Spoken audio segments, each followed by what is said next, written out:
پێشەوا قازم محەممەد وەکو چییە و لە خزمەت ئامانجەکانی نەتوەیدا هەرچی لە توانایدا بوو کردی. پێکێنەر و ڕێکخەر و پێشەوای حیزبی دێموکراتی کوردستان و دامەزرێنەری کۆماری کوردستان بوو. ڕێبازی ناسیۆنالیزمی کوردی پڕڕێبوار و کۆمەڵی ناتەوای کوردەواری تەبا کرد و لەژێر ئاڵای سەرەنگی کوردستاندا کۆی کردنەوە.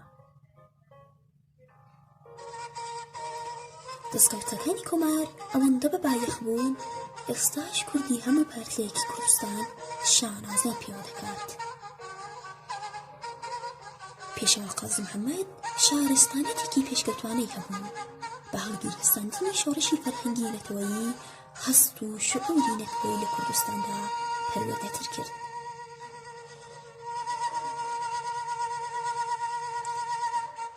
دەستکەوتەکانی کۆمار هەناوێکی تازان و بەر نەتەوەی کورد هێنا و لە قەیرانی توانەوە و مەرگ و نەمان نەجاتیدان.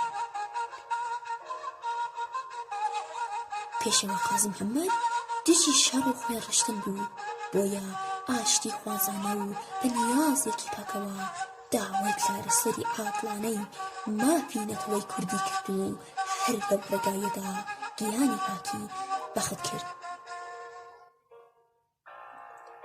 لە ئاخردا ئەگەر هەر وڵاتی شانازی بە تەسک دەکات، ئەگەر هێندستان شانازی بە گاندی دەکات و ئەگەر ئەمریکا شانازی بە جۆرج واشنگتۆن دەکات، ئەوە کورد و کوردستانیش شانازی بە پێشەوا قازم محەممەدەوە دەکات. نامرن ئەوانەی وا لە دڵی میللەتا دەژین.